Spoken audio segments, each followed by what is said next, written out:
Saan ninyo ginagamit? Sa propaganda. Sa propaganda. Hindi na ninyo tinantanan yung Duterte. Para bang ang achievement ninyo Duterte na lang. Yun. Ang information drive nila kahapon, raid dito, raid doon. Di ba? Sa ilang ari-arian ni Senator Bato de la Rosa. Nadamay pa yung ari-ari ang rental ng tito ni Robin Padilla. Pero ano ang press release nila nung nakaraan, Marlon?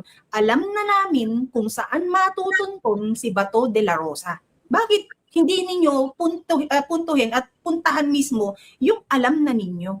Diyan ako natatakot, Pam, alam mo. Yung tanim ebidensya, yung tanim kaso. Tapos, siyempre, kung sino yung taong nandun. Kaya sa bahay sa Laguna, di ba? Kung sino yung caretaker na nandun, na innocent, walang alam, at siya yung paglalagyan doon na pagtataniman ng kung ano man, sana mali, yung ganitong hinala ng mga kababayan natin, no? Siya ang makakasuhan. At siyempre, dahil kamag-anak yan ni Senator Bato, mapipilitan magdadalawang isip ngayon ng Senator Bato. Lulutang lalabas. Oo, di ba? Lulutang ganyan ang playbook nila. Ganyan ang script nila kay Gutesa. Di ba? Asan ngayon si Sergeant Gutesa? Ang pinaka-question natin, ginigipit yung pamilya. Diba? Tingnan mo na lang yung, let's just go back to what happened to KUJC. Ginipit yung buong simbahan ni Pastor Kibuloy. Hanggang lumabas na lang siya. Diba? Hindi nga kuyang ang panggigipit harassment Pero yun borderline killing yun Di ba may mga nawala, may mga namatay, di ba? So hindi simpleng yun, hindi simpleng taktika para mapalabas mo yung hinahanap mo, di ba? Pero yung kay Pastor Kibuloy, no?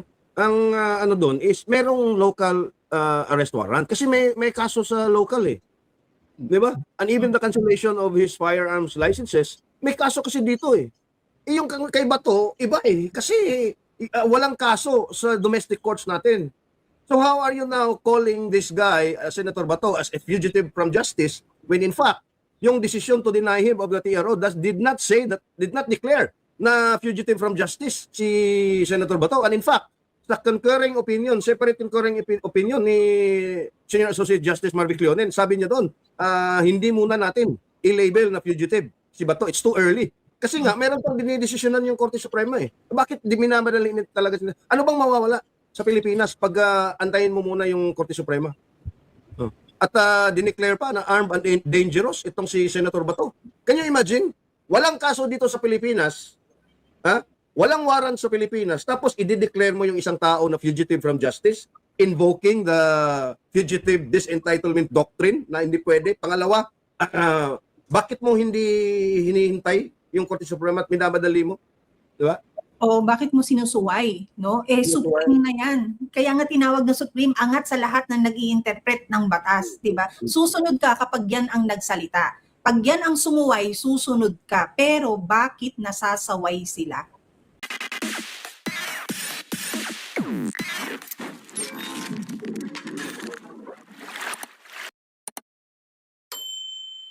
Dapat yung government, no, merong website. Ang DepEd, particular ang DepEd, ang CHED, di ba? And gobyerno mismo, Malacanang mismo. Dito po, pwede nyo pong pag-applyin yung mga anak nyo, di ba? Sa mga ganitong foundation, sa mga ganitong NGOs, o kung sino-sino nagbibigay ng scholarship foundation. Total, online na rin naman. Yung pamangkin ko na kwento ko, nag-exam lang kamakailan ng online. So, antay lang yung resulta, pero God willing, sana pumasa para kahit paano makatulong sa magulang. Yun. So, alam mo yun, simpleng tungkulin ng gobyerno, hindi magawa. Likumin niya kung sino-sino nagbibigay dyan ng scholarship foundation at tulungan ng PCO, particular ng PCO, ng Philippine Information Agency, na dito po yung mga magulang na pwedeng pag-apply ng scholarship yung kanilang anak, pwede nyo ritong mag-message kayo dyan o pwede nyo i-email sila. Yung mga ganun lang yan, na wala tayong nararamdaman. At sa halip, ang pinagtutunan nga ng pansin, politika, politika, at politika.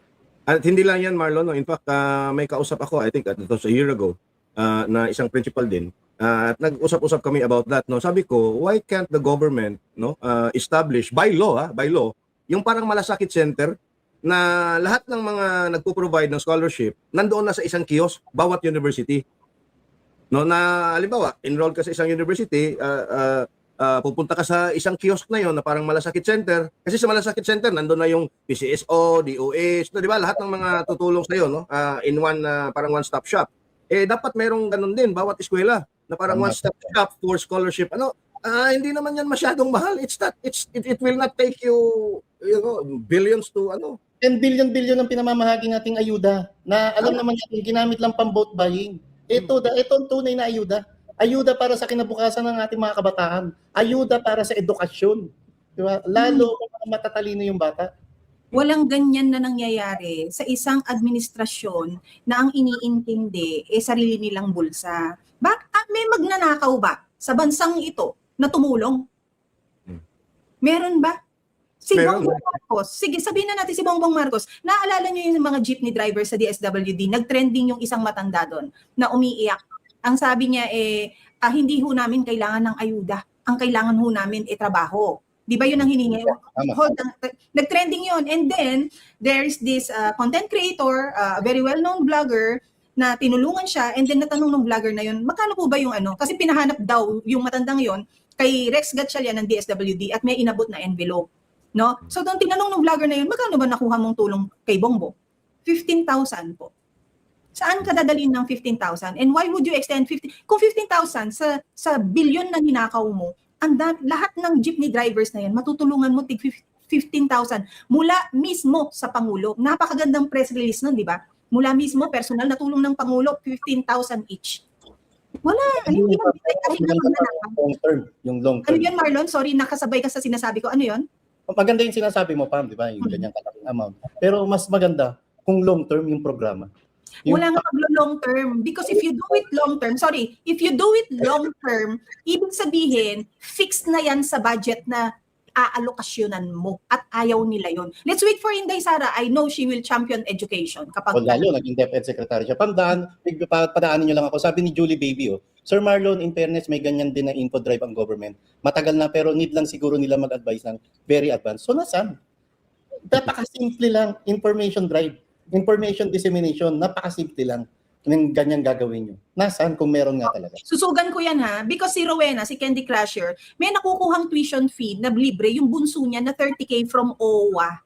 Alam ho ba lahat ng OFW na may ganito? Every SEM, OWA every SEM. Lahat dahil sa may siguro of course may qualifications ang mga ang mga ganyang tulong, no? Ang mga scholarship, may qualifications yan. So alam ho ba ng lahat ng OFWs natin sa mga anak na iniwan ninyo dito na talaga namang nagpupursige ng pag-aaral na mayroong ganitong programa ang OWA? Ngayon ko, nalaman natin to kuyang nung nakausap natin si Rowena sa GC, di ba? Pero lahat ba alam ito? Lahat ba nakapag-avail na? Lahat ba nakapag-apply? Yeah. Information drive, tama. Kulang na kulang. Pero ang impormasyong inilalabas ninyo, lahat ng ahensya ng gobyerno na makakatulong sana sa pagpapalaganap ng mga magandang programang yan ng bansa, saan ninyo ginagamit? Sa propaganda. Sa propaganda. Hindi na ninyo tinantanan yung Duterte. Para bang ang achievement ninyo Duterte na lang. Yung information drive nila kahapon, raid dito, raid doon. Di ba?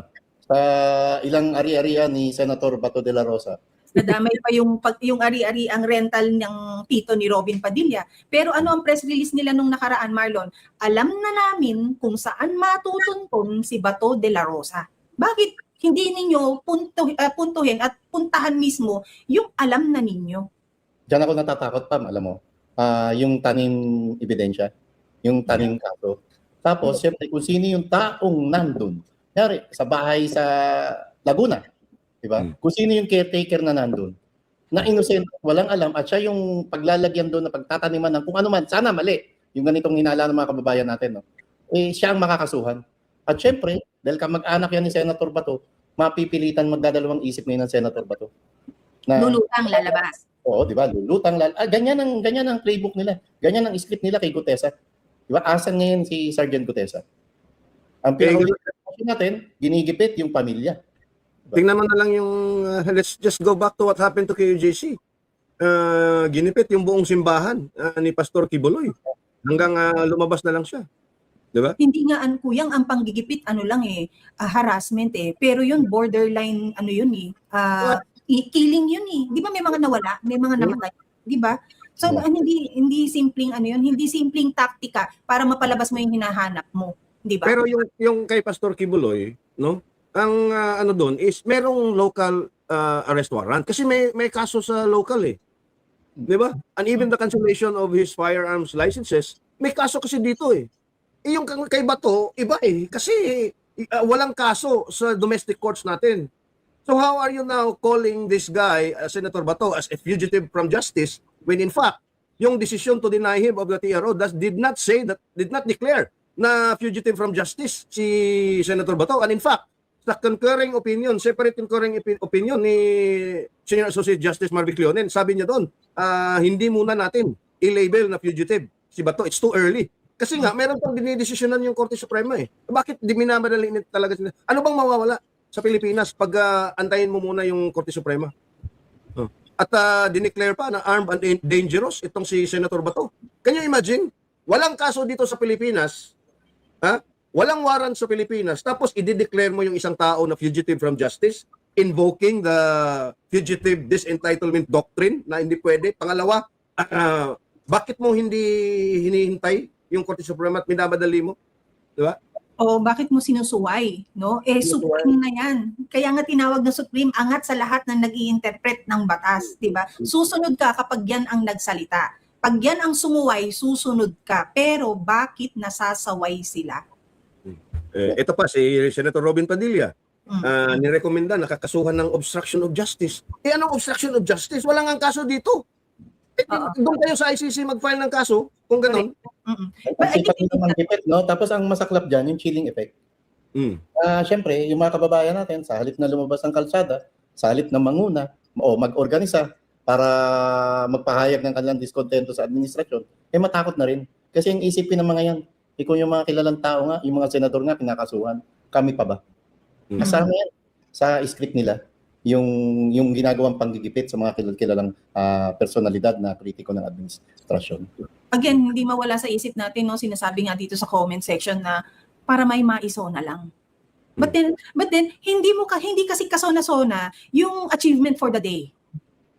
Ang dapat na isinasona, Kuya Marlon, yung achievement, yung anong tawag, yung punla na tinanim mo tapos puno na siya ngayon. But this time kasi dapat puno na yan eh, 'di ba? Hindi na siya seedling. Kaya lang ang administrasyon ni Marcos nga hindi nagtanim ng isang solido o pundasyon na matatawag niyang legasiya. I would like to disagree. May tinanim siya when he took office. Ang tinanim niya ay yung pagiging tuta ng Amerika. Kaya ngayon nandun siya sa Japan, na-harvest na niya ang $3.5 billion na loan from Japan. Imagine that. At ang tinanim niya, samahan ng loob sa sambayan ng Pilipino. Samahan ng loob na, ba't ko pa ba naboto to? Ba't ba ako nagpabudol pa rito? And somehow, makikita din natin na nilalabas niya ngayon yung tinanim niyang galit sa Pilipino noong nangyari sa pamilya niya, gawa ng tatay niya, yung pagkakapalaya sa kanila sa bansa. Parang ang ginagantihan niya ngayon, yung sambayan ng Pilipino. Di ba? Ngayon nagre-reflect yan, kahit anong tago niya, umaalingasaw sa bawat skin pore niya, yung galit na meron sila sa sambayan ng Pilipino at sa bansang ito. Kasi namuro siya, Pam eh. Namuro si Bongbong Marcos, Marlon at Pam, no? Namuro siya kasi yung pinakamortal na mga kaaway niya at ng pamilya nila, yung mga dilawan, yung sina Drilon, yung the old school dilawans, no, at Pinklawans, the likes of Winnie Monsod, no, nasaan na ba sila ngayon? Nasa hawak ni Bongbong Marcos sa liig. Imagine the victory na tinatamasa ngayon sa loob mismo ni Bongbong Marcos. Putang ina, I've waited for this time for the last 36 years, 40 years para makaganti sa inyo. O ngayon, sino ba ang may hawak ngayon sa pinakamortal na kaaway ng mga Marcos? Di ba si Bongbong Marcos? Di ba parang mga tuta na niya, yung mga mortal na kaaway niya, yung simbahang katoliko, yung akadim, yung mga nag-high and mighty sa kanilang mga ivory towers na mga self-righteous na mga putang ina? So, kaya namuro na si Bongbong Marcos eh, kasi it's victory for him. It's not just the revenge on the Filipino people who kicked him out, no? Pero yung revenge na yon, ito na, pinapakita niya, tingnan nyo. Vindicated ako, tingnan nyo yung mga kalabang mortal namin, nandito na sa akin. From never again to never against. Yun. Oo. Tapos andyan din yung yung pagtataas niya sa sarili niya without directly saying it na, napapatay namin yung mga sinasamba niyo noon. Ako na ngayon ang nagahari, ako na ngayon ang nasa itaas. 'Di ba? It was something that Mr. Lito Banayo said, 'di ba? Sa mga faction na yan ng politiko. Di ba? And, Especially especially, ng bansa. Sino ba ang nagpapatay kay Aquino? Di ba and, yung Pama, speaking of Sir Lito Banayo, basahin niyo po yung column niya ngayon sa Manila Standard. Ah, so I see by Lito Banayo yung column niya po. Ang title yung Confirm. confirm. Okay. Announce na lang natin na si 2 episodes tayo mamaya din. Meron tayong 6 o'clock dito. At 6 o'clock, since inyo naman pong request yan, later 6 p.m., no, we will have another round with Mr. Lito Banayo. And we have to apologize also because in-announce natin to sa Great Conversations kahapon, Kuyang, na we were supposed to interview this morning Attorney Jimmy Bondoc, pero dahil nga sa kaganapan kay Senator Bato de la Rosa, silang mga lawyers niya kailangan spread everywhere doon sa mga nire-raid na area na yan to also protect yung mga taong nandun sa mga properties na yan. So, we Kasi understand. walang valid search warrants. Walang valid court-issued search warrants. Yeah, oo, totoo yan. And and then sa lahat ng ito, while Bongbong is away, he is in Japan at makapal na mukha na nangungutang, na wala namang ginagawa sa ekonomiya ng bansa para alam nating mababayaran yung utang na yun, di ba? Nananatiling negative 15% siya. At kahapon, ito na nga, nahintay na natin kung ano ang explanation ni Claire Castro dyan sa mababang ratings na yan. No? Ano ang sabi niya? Resulta ito, not verbatim ha, resulta ito na marami pang tulong o ayuda ang hindi nakakarating sa tao. But this is to improve, this kind of rating is to for Marcos to be motivated to do better. Bakit? Bakit kailangan na ang basis mo yung sinasabi mo na yung ayuda hindi pa nakakarating sa tao?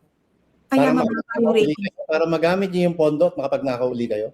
Tapos talagang ganyan na lang kaliit ang tingin nyo sa mga kababayan natin. Na konting suhol sa tingin nyo makukuha nyo na. At sasampalataya na sa inyo. At yung emphasis mo ng kabuuan ng trabaho ng isang pangulo mamigay lang ng ayuda? Doon lang sumisentro ang job description ng Pangulo? Mamigay ng ayuda? Pambihira. Kumain natin yung yung paano nakuha ni Bongbong Marcos yung negative 50. Sa balance Luzon lang siya nag-positive. Actually, hindi pa positive to, positive 2. Neutral. Sa Metro Manila, negative 31. Sa Visayas, negative 15. At sa Mindanao, negative 40. Very good ang Mindanao sa pag-e-express ng solid yan. Ang Mindanao, dahil nga Mindanaoan, yung taong kinulong ninyo doon sa lugar na hindi marunong man lang mag-English, di ba? Para dinigin yung kaso. And finally, yesterday, sino ba nakapanood? We heard someone, British pala yung judge na yun, no? Yeah. Kaya nakakapag-English. And ang hindi natin maikukuble is yung fact na hindi na rin nila maikuble na consideration na ang health status ni PRRD. Right. Diba? Kaya lang, nakaka-worry doon, November 30 nyo pa didinigin? Bakit November 30 yung proposal ng prosecution. December 30 naman yung sabi ng defense, no? Kasi they're talking about January 2027. So kasi you have to understand, ang daming ebidensya at ang daming mga dokumento na dapat i-verify pa ng defense, no? And in fact, yung mismong trial judge nagsabi na yung 197 public speeches ni Digong ay dapat paliitin nila kasi it's the same sabi nung judge. So ganun ka mahina, ganun kahina yung kaso ng prosecution. Imagine 197 speeches. Paano hindi mahina, Kuyang? He's being charged for 76 killings. 76. Nasaan yung 3,000 na sinasabi niyo? 76 killings because of crimes of humanity due to his war on drugs when he was president. But 19 of those is actually a charge doon sa mga napatay. Yung mayor pa siya sa Davao City. So technically, yung crimes against humanity in relation to the drug war is only 59 deaths. And muli, nasaan yung 3,000 na di umano'y pinagurgur ni PRRD? 30,000 ang claim. 30K ba? Hindi 3. 30K. Yung 76 na yan, ang hirap itago niyan Makakita pa ba tayo ng 30K na nandyan lang nakahandusay sa daanan, sa lupa? Di ba? Dapat madaan sa panahon ngayon, yung panahon naman na niya, nung presidente siya, laganap ng mga smartphones walang nakakuha. Walang kumuha, walang nag-trending online about it. Very few na mga nanlaban pa, di ba? And then tingnan mo yung ginagawa nila. Isinama nila nung panahong mayor siya. Anong ginagawa nila sa anak ngayon na si Inday Sara? Di ba? Ang binalahura, in-expose kung ano yung mali pa na accounting na ginawa nila sa inflow outflow ng pera niya nung panahon na mayora din siya. Kaya lang hindi naman impeachable yung 'di ba? Pinapaliwanag natin dito ang kaso ni VP Sara sa mata ng mga kaaway niya, kalaban niya o galit sa kanya, yung ngayong vice presidente lang siya. Bakit hinayaan ng lower house na ipalabas din yung mga bank statements na mali-mali nung panahong hindi siya vice presidente? Tapos ngayon, ano ang sasabihin ng isang Joel Chua? Ano ang sasabihin niya? Babawasan yung mga evidences na ipipresent for VP Sara's impeachment case. Bakit? Bakit? Question, what's your take on that, Kuyang? Bakit bigla silang parang step Well, up? number one, Madriaga. They will not include Madriaga They anymore. will not present Alam him. nila sabit no? Alam nila Sabit sabit. yun. BIR, hindi nila gagamitin yun kasi may kaso na isampa, no? Ewan ko yung AMLAC. If they will reuse it again, no? And then I think the defense can question it because there's a pending case already, no? Questioning the disclosure rules, no? Kuyang, sorry, assumption mo lang yan o naisulat na yan natatanggalin nila? Assumption ko lang. Okay, sige. Okay, proceed. Yung AMLAC, hindi tayo sure. Okay? Basta anything pertaining to the SALN. Okay, so lahat about- ng palpak, hindi nila isasama. Because you started with Madriaga. Kasi alam natin Trillanes wrote the script of Madriaga. Diba? Will they use Trillanes? Will they present Trillanes? Yun na nga eh. That's the question. O sabihin na natin yung AMLAC, medyo takot din sila. Sabihin na natin yung COA, medyo takot din sila. BIR, medyo takot din sila. Paano tatayo yung kaso ngayon? Di ngayon pala magdiwang na tayo, panalo na ang defense. Yes, Kaya nga- yung kay Trillanes, mas gusto ko isa lang siya. Para mapahiya ng gusto si Trillanes. Diba? Hindi yan isasalang. I hope the defense will call him as a hostile witness, no? Pero I don't think so. But ako yung pinaka although hindi talagang ako I don't really think na there's a chance for VP Sara to be convicted. Pero yung pinakamalakas na kaso nila dito, no? In all honesty, yung threat. Yung threat, no? Na Kasi conditional? I'm sorry. Na conditional? Yeah, yung conditional threat, no? Kasi nga in terms of optics and in terms of evidence, no? Meron yun eh kasi merong video recording although taken out of context, okay? Yung pag ganyan ni Inday, no? Yung ulo-ulo doon sa PMA, di ba? Yung mga ganon. So sa tingin ko, I don't know, I'm not a lawyer, but sa tingin ko lang yun ang mas may bigat na sa lahat ng articles of impeachment, no? Kasi 4 yan eh. So talagang babawasan nila yon kasi the more evidence and the more arguments that they will present, mas maraming butas ang makikita ng depensa and they will exploit that.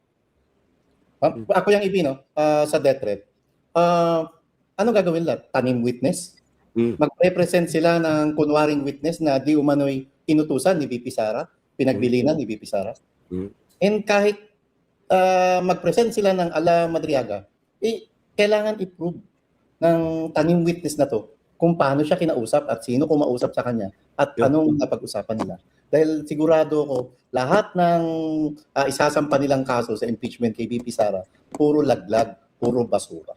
Lahat ng player, lahat ng newcomer, new player na papasok na late into the game, magka-crush yan pagdating ng actual na hearing. Kasi nga, hindi kagaya ng tanim na kagaya ng merong angas ang isang Trillanes. Kasi naka-embed na yan for the longest time. Yeah. Di ba? Siya na nga to the point ang naggawa at nag-provide at halos sumulat ng script ng hearing sa Committee on Justice.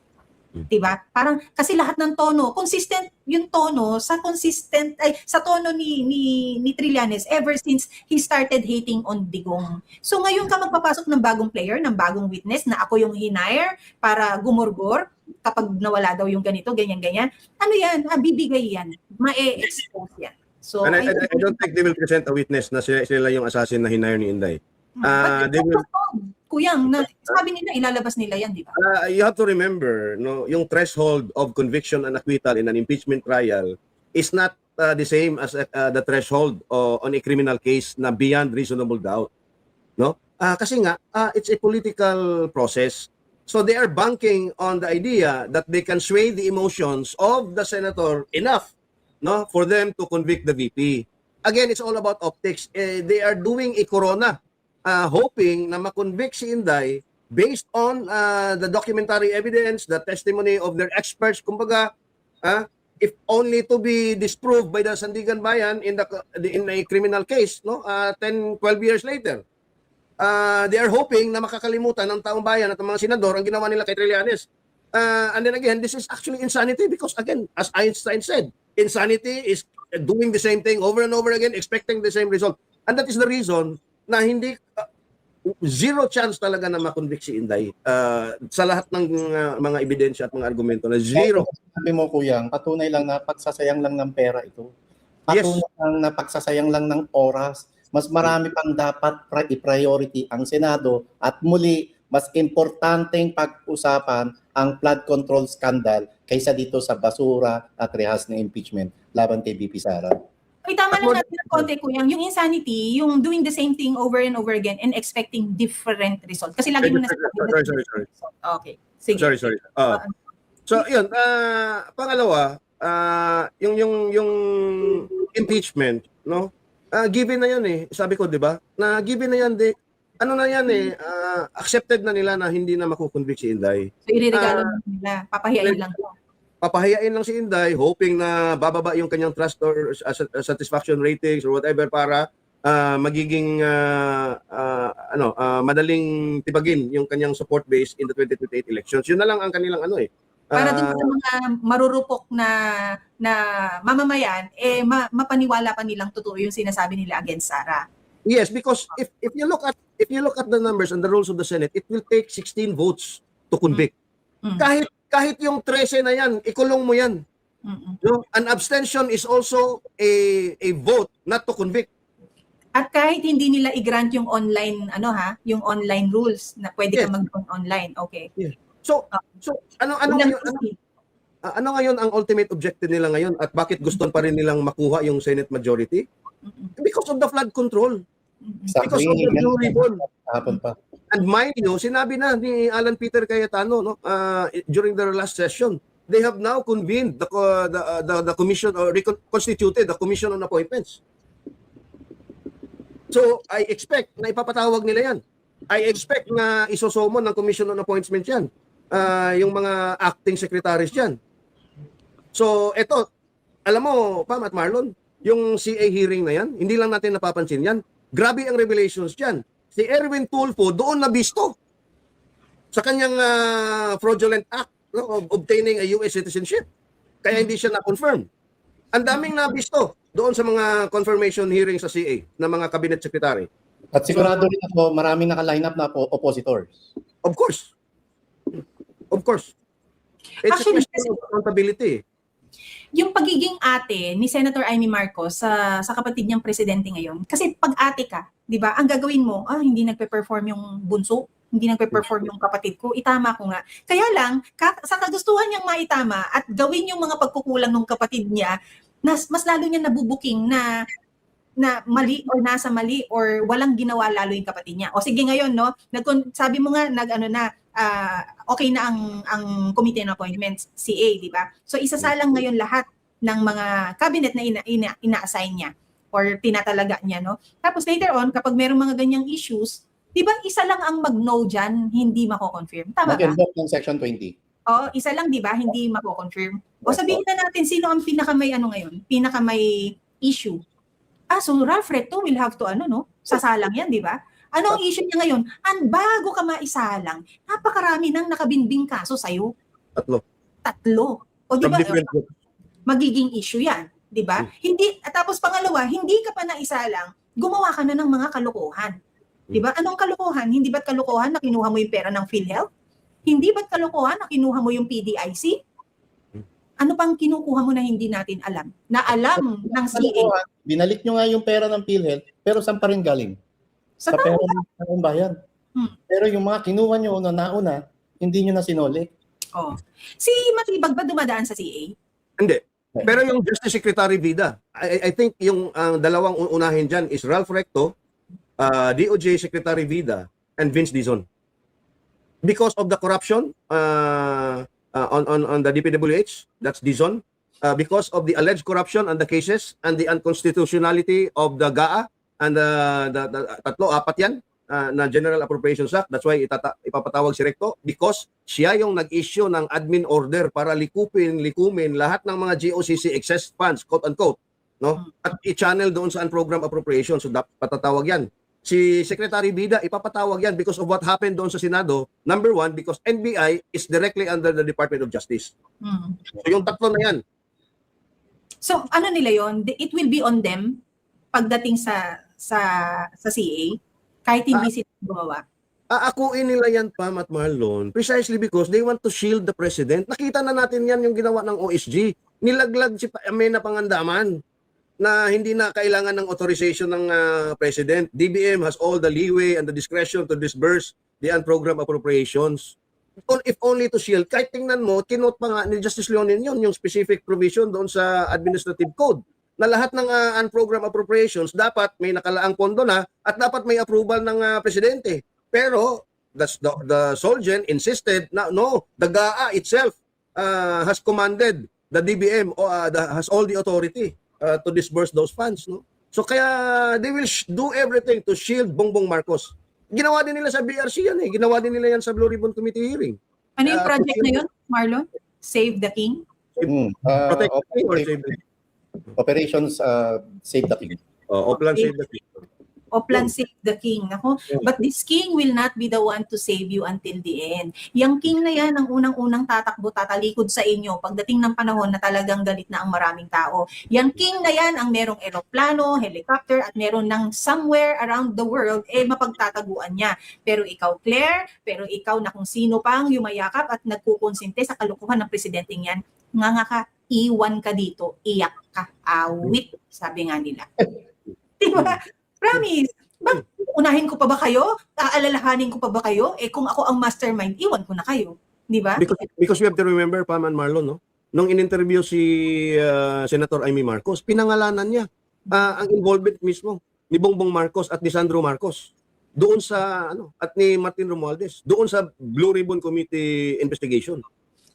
Uy, speaking of Sandro Marcos, nananahimik si Bagets, ha? There you go. No? Talagang parang nawala siya sa eksena after impeachment. Although he was also not very active dito sa impeachment, parang lagi siyang nakakubli lang, nakatago lang, no? We only heard of him nung sa floor na because he was super majority, super Mario, tiny Mario, whatever you call him, no? Dun sa role niyang yan. Pero ngayon, he's not creating an impact or anything. I know for a fact, dahil nga bata pa naapektuhan to. I think emotionally affected ito, even if presidente ang tatay niya, pero dahil nga bata pa, hindi pa matibay masyado yung apog. Makapal lang ang mukha, pero yung apog na tatawagin mo, yung wala ka ng sikmura sa lahat ng kritisismo ng tao, affected pa rin yan. Pero lalong maapektuhan yan, Pam, pag na-bullseye na yan sa flood control scandal. Malapit na. At sabi niya kay Senator Pia Cayetano, na siyang bagong chairperson ng Blue Ribbon Committee, umpisahan nyo na, madam. Bago pa ipakulong yung ilang kasamahan yung senador sa majority black dahil alam naman natin na kaya minamadali nilang ipakulong yung ilang members ng majority black ay para nga madiskaril ang pagdinig sa flood control scam. Kailan nga ang session break, Marlon? June 6? 6? I think, kailan yung submission nung sa Sumon kay Vice President? June 1, June 1st. June 1, which is on Monday. June 1 to, siguro nga, yung last session day, Marlon, no? June. Sana kahit naka-CNJ adjournment sila, sana tuloy-tuloy. Tutuloy yan. Itutuloy yan. Kasi, Marlon, you have to remember, si Senator Marcoleta ang vice chair at nandyan din si Senator Jinggoy Estrada.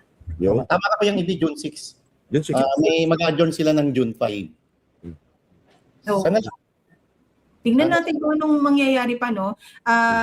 Marami, and ito, anuhin lang natin, daanan lang natin ng konti, ha? Nabanggit kasi natin kanina, di ba, yung nagpo-promissory tayo ng mga bata tayo, yung nag-aaral tayo, hanggang ngayon, nandito tayo sa punto na mga kaibigan natin, na ngayon magulang na, sila naman ang nagpo-promissory para sa mga anak nila, tapos online na. Kuyang napanood ko to sa sa page mo, yung isang creator, ang sabi niya, merong bagong punyetax. Excuse the language, pero ito yung added tax or yung added process ng DTI Wala na sisingilin ang mga nagsa-side hustle na magulang. Halimbawa, side hustle mo bilang ikaw ay clerk sa isang, sabihin na natin government agency, na ang salary grade mo SG10, SG18, na alam natin kung magkano lang, di ba? Hindi makakapagpaaral ng anak yan, ng 3 anak. So, side hustle na maging social media manager ngayon. Kasi online lang yun eh. Gagawa ka lang ng ads at iraran mo yung ads na yun pag na-approve ng kliyente mo na promo, online ads, para nga ma-promote yung negosyo kung sino yung nakuha mong kliyente. Ngayon, ano ang ginawa ng DTI? Kailangan meron kang ads and sales promo permit from DTI na pinaprocess within 30 days. Before Imagine, you can run the ad. before you can run the ads. Pero ang ngayon sige, gawa ako, magaling ako sa Canva, gagawa na ako ng ads, animated and all, no? Approve ngayon ni Boss Marlon kasi okay na yan, i-run mo na yung ads. I can easily do it by filling up some forms online and paying via GCash. Diba? Ngayon, pwede na ang GCash. Tapos sasabihin ngayon ng Facebook, oops, please upload your DTI permit. So punta ka ngayon sa DTI, nag-process ka and all. Ang minimum na babayaran for the permit, 975 pesos. Bayad na naman. Up to 2,600 something. Yung up to 9,295 pesos. Yung 9,000, yung 10,000, sweldo na po yan nung nagsa-side hustle. Sweldo na yan as social media manager. At paano pa tayo makakahikayat na mga kababayan natin na mag-umpisa ng kanilang negosyo? O ang mismong prinsipyo ng ease of doing business, nilalabag ng gobyernong ito. And in fairness to DTI, they issued a statement denying na meron silang i-implement na ganon. But the draft, siguro din may concerned Filipino doon sa DTI mismo na nilabas yun. It was just a draft department order ng DTI. Lumabas yun, kaya nag-viral yun. Kaya they were forced to issue a denial. They did not deny na merong draft na ganon. They denied na it's going to be implemented. True. So, alam mo yung mga ganong pag-iisip, the fact na inisip ng nasa loob mismo ng DTI ang ganong klaseng burden, additional burden on the Filipino na gusto lang mag-try sa negosyo. This is the problem in the Philippines, Marlon at Pam. No, when I was representing the MSME sector during the 2015 APEC Senior Ministerial Meeting, ako kasi yung nag-represent ng MSME sector, micro, small and medium enterprises dito sa Cebu. 2015 pa lang, Pam, yun na ang sinasabi ko. Kaya nga hindi tayo makadevelop ng startup ecosystem dito because of regulatory restrictions, that's number 1. Red tape, that's number 2, and then the permitting costs. These are When I was in the US more than 20 years ago, around 2001, alam mo ba na yung pinsan ko doon, meron siyang consulting firm. It just took him 15 minutes to go to their town hall to apply kasi hindi pa online noon eh. Sinamahan ko siya doon, pumunta kami, ito yung negosyo ko. 15 minutes, Pam. Meron na siyang tax number for the business. He can issue receipts. 15 minutes. And that was more than 20 years ago. Hindi pa hindi pa online, hindi pa high-tech. Yes. Oo, ang computer nun desktop pa na Yes. na bulky, 'di ba? Yes. CRT pa yata ang tawag doon. And 2 decades later, I'm still talking about the same thing. I'm still talking about the same concerns of the MSMEs. Yeah, I've written so many position papers. Nothing. When I was an ex-officio member doon sa PhilExport Cebu, alam mo, grabe yung burden ng ating mga negosyante. Grabe. Alam mo kuya, ako personal ko naranasan yan sa Winnipeg. Kasi alam niyo naman, Pam, na nagka-PR card ako eh. Permanent residence, pero binitawan ko yun eh, di ba? Wala akong naramdaman na pila, Kuyang Ibi. Kasi by appointment. Yung pagpunta mo ron, pagdating mo, salang ka agad. Yung para kumuha ka ng social security number mo, makukuha mo agad. At matagal pa yung then medyo malayo yung parking, matagal pa yung nilakad nung nag-park. Diba? Sabi ko nga din sa inyo, 'di ba? Yung pila-pila na yan, yung inefficiency ng bansa kung saan tayo sanay. First time kong mag-Japan, ako yung na-stress kasi hindi ko pa mahanap-hanap kung nasaan yung basta may number na fill upan ko supposedly. Hindi ko pa mahanap-hanap. Palabas na pala ako ng immigration. Alam mo yung parang nakalabas na ako ng immigration nang wala akong kausap na tao, na walang nagsatanong kung saan ka pupunta, anong itinerary ng magkano pera mo, saan ang hotel mo, yada yada. Walang ganun na. Pinaskan mo lang yung passport mo, and then sa haba ng pila, may stress ka pa kasi ang bilis din ng pila, kahit colon looking na siya. Tapos, pagkatingala mo, ay, nasa labas na pala ako. Kukunin ko na lang yung luggage ko. So, ganun. And then, of course, balikan natin sa DTI, Kuya nga. So, sinasabi mo, yung kung sino man ang utak na nakaisip nito, isang corrupt na utak na nagdi-disguise na ito ay isa itong maganda sa gobyerno. Di ba? Pero, para sabihin mo ang isang permit, 30 days ang processing, yung taong nakapag-isip nito, inefficient na tao. Yung 30 days na yan, syempre Corruption siya disguised as regulation. Yun ang pupunto ko pa. 30 days yan, syempre nagmamadali ka. Kailangan ma-comply mo agad yung ganyang klaseng requirement. So kakausapin mo na ngayon kung sino man nandun. Magbibigay ka na ngayon ng lagay, pakimkim, tongpat, so ano man yan, di ba? Para lang madaliin yung pagproseso nung ina-apply mong dokumento, requirements. And just to also make it clear, no, itong supposedly plan na ito, yung 975 to 9,000 pesos, per ad, per campaign. Per ad. Per variations per campaign. Panibagong materials para sa ano mo, di panibagong apply na naman yan, panibagong bayad na naman yan. And by the time you are approved sa iyong permit, yung nira-ride mo na trend noon, wala na, hindi na Wala na, nag-trend. iba na ang trend. Walang silbi na yung ad mo. Yon, correct. So, but I have to go back to 20 years ago din, no? At the same time na nandun ako sa Amerika. Okay. Alam mo, yung nagbayad ng buwis yung pinsan ko. Again, pumunta din sa town hall. Walang tao, Pam. Walang pila, wala. You wanna pay your taxes? Okay, here you go. Pay your taxes. Issue a check. Personal check. Oh. That was more than 20 years ago. Dito sa atin, ikaw pa ang magbabayad ng tax mo. Ikaw pa ang pumipila. Imagine, ha? Dapat you have to be accommodated kasi taxpayer ka eh. Dapat may pakapi dyan, may lounge chair dyan, may putang ina. Masungit pa yung nasa window. Yung nasa window. Sisigaw-sigawan ka pa. Sige, papahiyain ka pa. Tapos, kung pupuntahan mo, pagka init-init, walang aircon. Yung matanong mo, sagutin ka man, pinapahiya ka pa. Galit pa. Pagdadabugan ka pa. Yan ang bagong Pilipinas. May habang pa. Security guard na lang na-empower, nagiging entitled din eh. Dito sa amin nga lang, ha? Dito sa amin, mga putang inang mga konsihal at mga sinong mga meron silang mga putang inang parking slot reserved for konsihal blah blah blah, reserved mga putang ina ba yung mga putang inang elected officials na yan? Ha? Bakit special yung kanila? Kami nagpasweldo sa kanila, tayong nagpasweldo sa kanila, tapos may special parking sila, tapos pupunta tayo sa munisipyo, magbabayad tayo ng buwis, wala tayong parking? Kasi kahit bakante, dapat hindi magparking dyan kasi baka dumating si konsehal kung ano-anong putang inang pangalan yan. Di ba? Tapos diba nag-trending yan sa online, yung parang, di ba meron sila, yung feedback drop box? Ano siya, transparent. Parang may naglagay doon na parang kami yung payer, pero kami yung naiinitan. Yeah. Kasi, di ba naka-window yan? Yung silang nasa loob ng window, doon nakakulong yung lamig ng aircon. Exactly. Di ba? The same case sa LTO, ganyan din. Oh, yes. Ang init-init. Di ba? Sila yung nalalamigan yung mga tao. Well, the government is for the people. Di ba? The By government the people and from the people. Yes. That's why we need to have a great reset. This system is unsustainable. Ang ganda The Western template, no, is no longer working in our system. No matter how good the people are, the system will suck them in because the system is rigged. It's designed para sa ganito na mga attitude. Kahit ano yung kagandahan ng kalooban mo, pag nasa sistema ka na, Pam, you will be forced. I know, Marlon, and you were there for a brief period of time. Tingnan nyo yung mga nandoon pa na mga kasama ninyo. Na noon, ang ganda lang. Tingnan mo lang si Erwin Tulfo. At one point, hinangaan ko yan. No? At one point, kaibigan nyo yan. Hinangaan din niyo yan.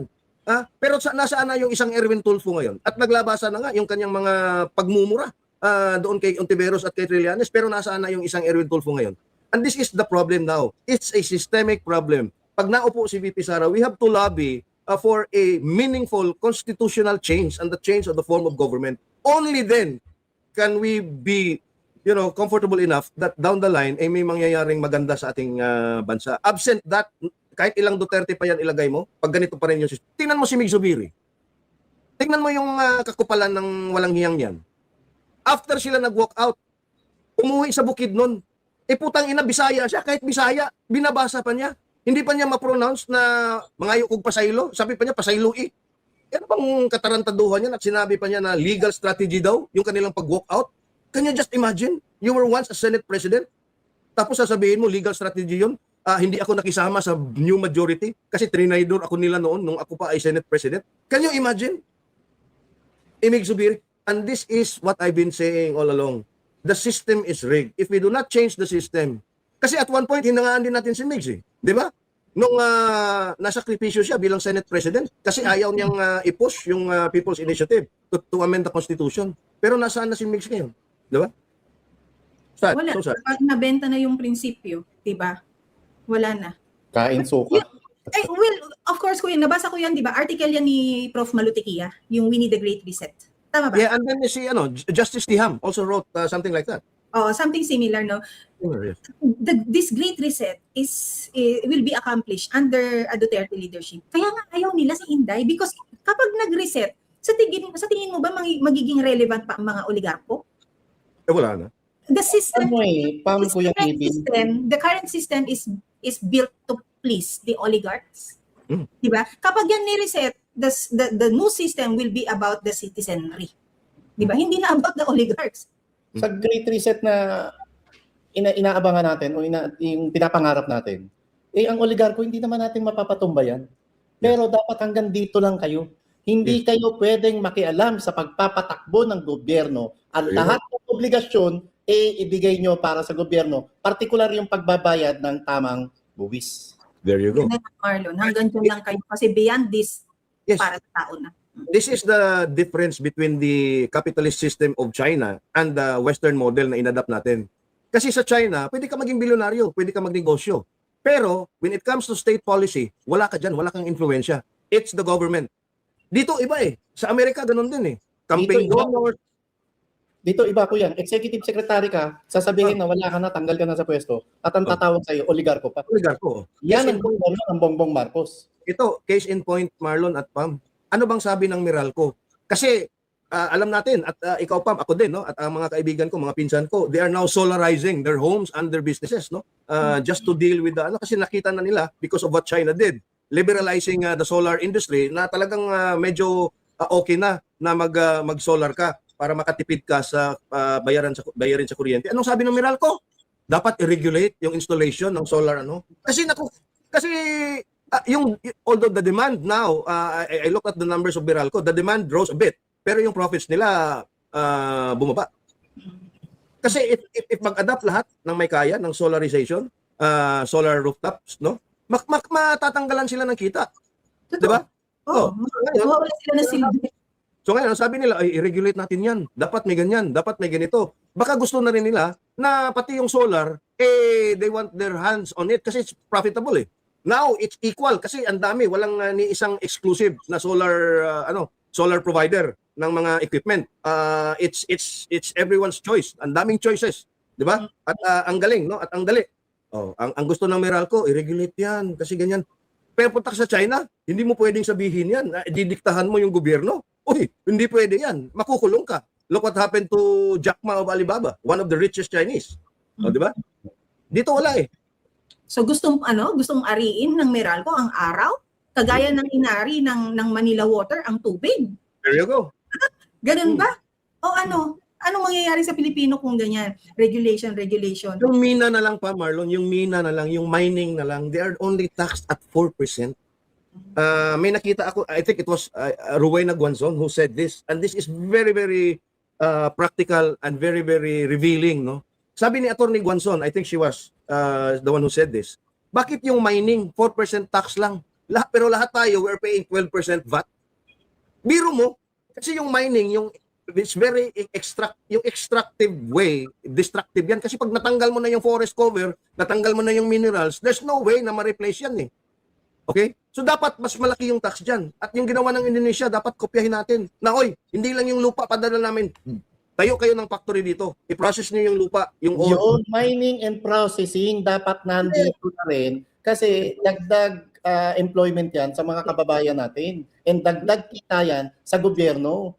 Walang mag-iisip ng ganyan, Marlon. Kasi nga, ang gusto ng administrasyon ni Marcos ay mapanatiling inutil at umaasa ang maraming mamamayang Pilipino sa mga nakaluklok sa gobyerno para doon nila ma-prove ang relevance nila. Para kailanganin ka, para sa susunod na eleksyon, iboto kang muli.